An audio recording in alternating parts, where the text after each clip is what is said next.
I am Asael Ben Neraya. I have lived in New York City since my youth.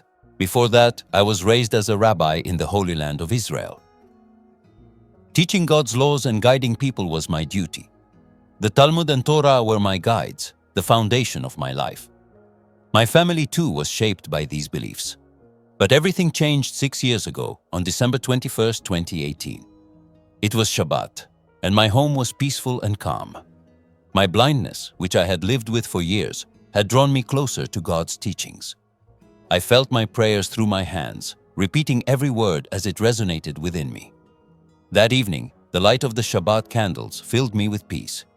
But in a moment of carelessness, I accidentally knocked over one of the candles. It fell, igniting the tablecloth. Panicked, I tried to act, but due to my blindness, I wasn't aware of what I was doing. Instead of extinguishing the fire, I inadvertently spread it further. Smoke filled the house. Every breath poisoned me more. My chest tightened, and my heart suddenly felt as though it was being crushed. The last thing I remember was whispering a prayer to God, Shema Yisrael, Adonai Eloheinu, Adonai Echad. And then everything went dark. This wasn't just physical darkness. It was a void pulling my soul into the unknown. It was a darkness unlike my blindness, deeper, colder, and utterly silent. At that moment, I realized my journey had just begun. After losing consciousness, I found myself in a vast, undefined space. The physical blindness I knew was familiar, but this darkness was entirely different. It pierced my soul like a knife, cold and silent. I couldn't tell up from down. Was there ground beneath my feet, or was I falling? I wasn't sure. Shadows flitted about, moving endlessly. I could sense them approaching, but I couldn't discern who or what they were. Soon, the space changed. The gray darkness slowly turned red. This color awakened a sense of danger within me. The heat rose and breathing became more difficult.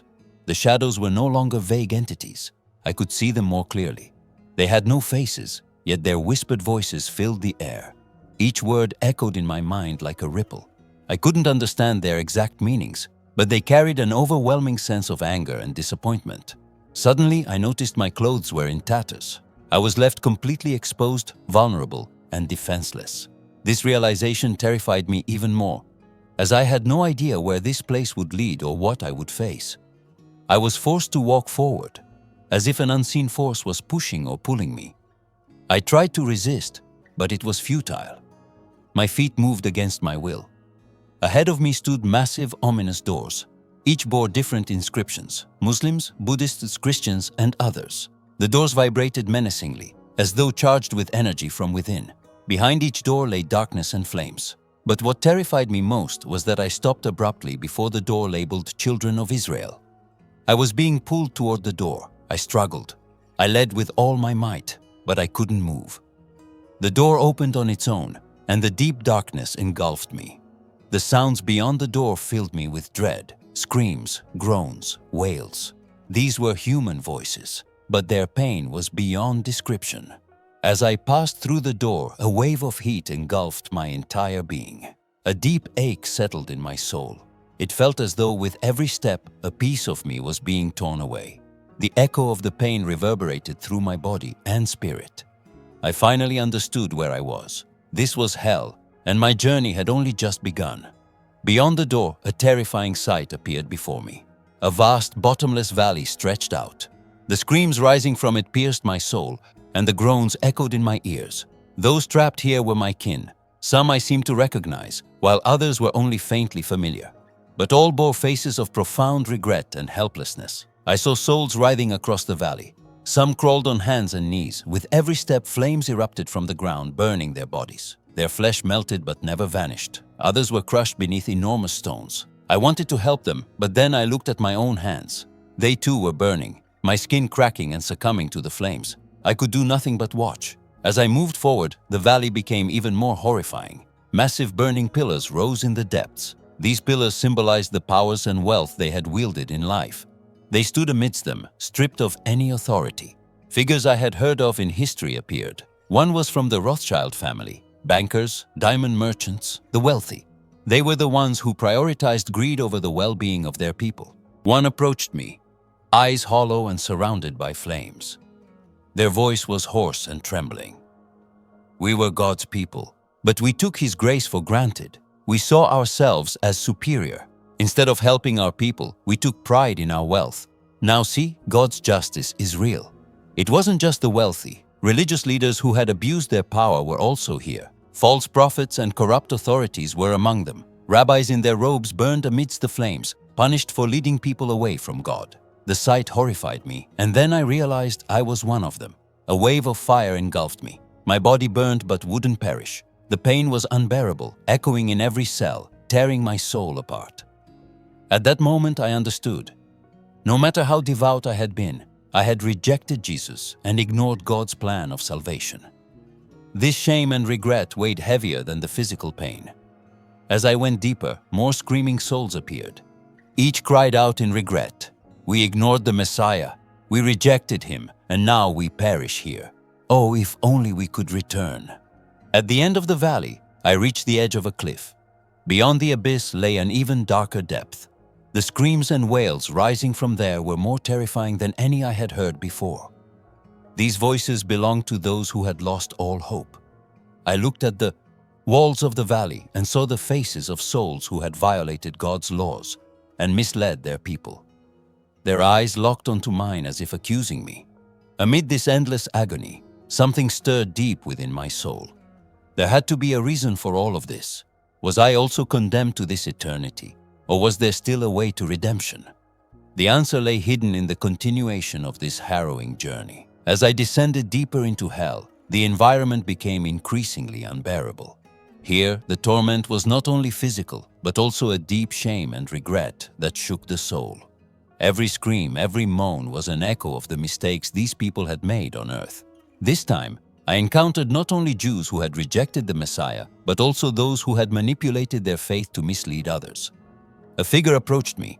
He wore a tattered, almost burnt rabbi's robe. His face appeared melted, with dark voids where his eyes should have been. He must have once guided people to God, but now he was just a shadow. His voice, though cracked, still bore traces of authority. We are those who scorned God's grace on earth. We saw ourselves as superior, refused to lead our people, and denied the Messiah. Look at what we face now. His words struck a deep chord within me. They were not just directed at him, but also at me.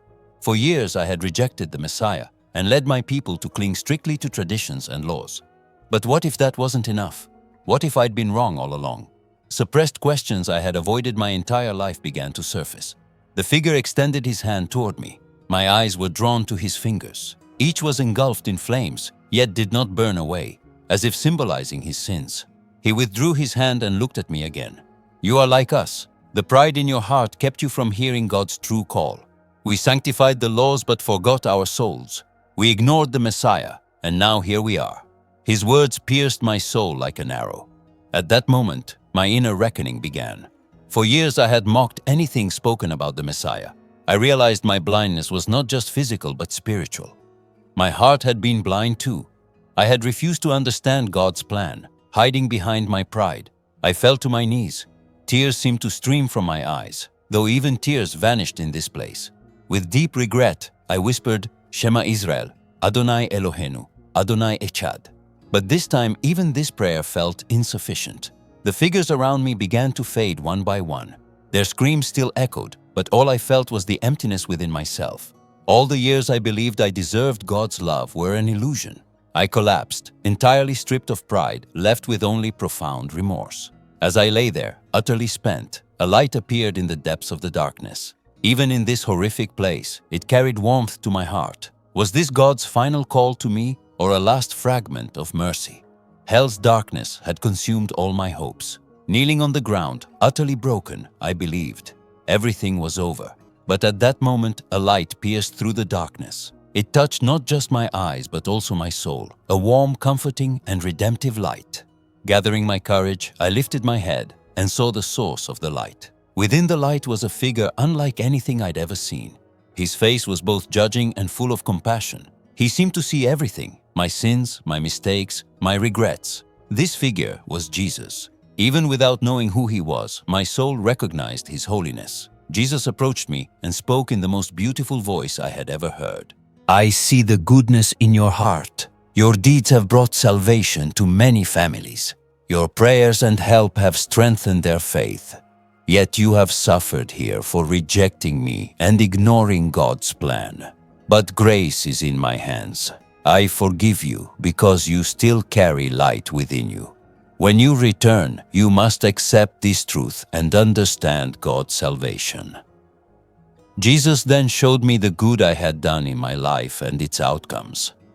He reminded me of a Christian family who once needed my help. Through my material and spiritual support, I had helped them overcome their struggles. My small acts of kindness had helped their children continue attending church, playing an essential role in God's plan. These memories proved that I was part of God's love.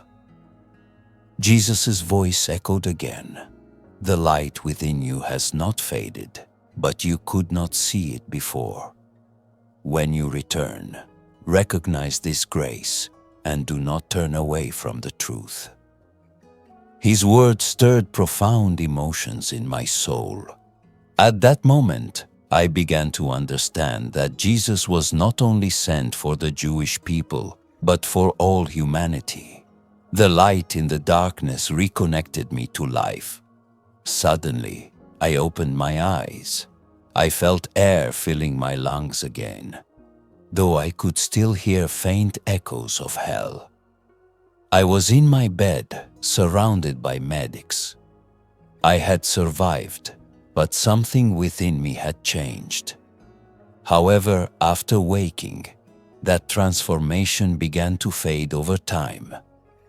As time passed, I tried to suppress what I had experienced. The darkness of hell, the light of Jesus, and his words remained etched in my mind. But my old habits and the deep roots of my faith still held me tightly.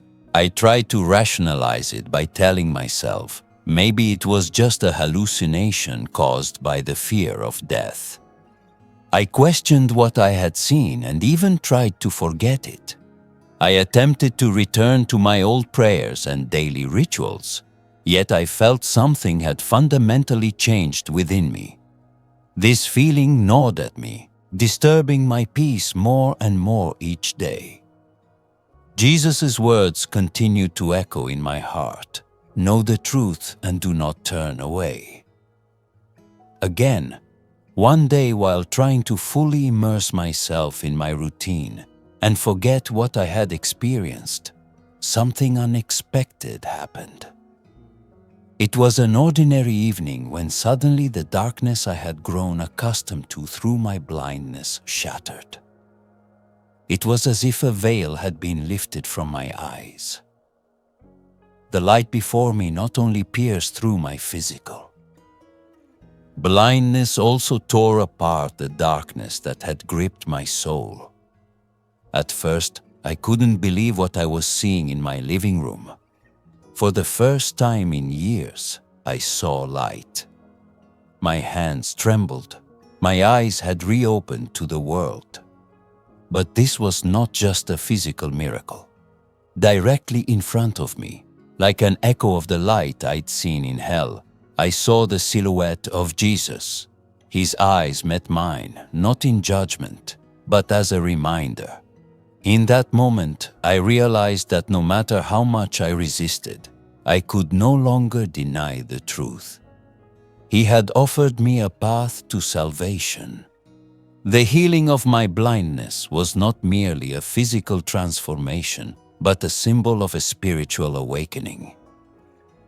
"You've taken the first step toward me, but you're still hesitant," Jesus said. His voice echoed in my ears, yet resonated deeply within me. "This is a sign for you. When you return, proclaim the truth. Do not turn away again." With these words, his silhouette slowly faded, leaving me alone in the room. But the miracle in my eyes sealed the truth in my heart. I could no longer deny Jesus. Ignoring his grace and call would mean abandoning my soul to darkness. After this event, I not only began to question my old faith, but also understood that I needed to embark on a new journey. The journey that began as a blind man had now brought me both physical and spiritual light. The opening of my eyes was not just a miracle, but the beginning of a new chapter in my soul. From that day forward, I knew I could never be the same again. Leaving behind my past pride, stubbornness, and rejection of the Messiah, I stepped onto a new path. I accepted Jesus as my Savior and felt the peace that came with it in my heart. I shared what I experienced with my family and grandchildren. At first, many of them were taken aback. Some even looked at me with doubt, unsure if it was real or just a passing phase. But over time, they began to notice a new peace in me, a quiet strength they hadn't seen before. Slowly, their hearts began to open. I didn't push them. I simply lived out the truth with love, hoping they too would find the right path. For me, this was not the end of something, but the beginning of a new way of living. With God's help, I let go of past confusion and mistakes and stepped into a different kind of light. I finally understood that every darkness is followed by dawn, and that light, breaking through the shadows, is God's own voice calling us back to truth.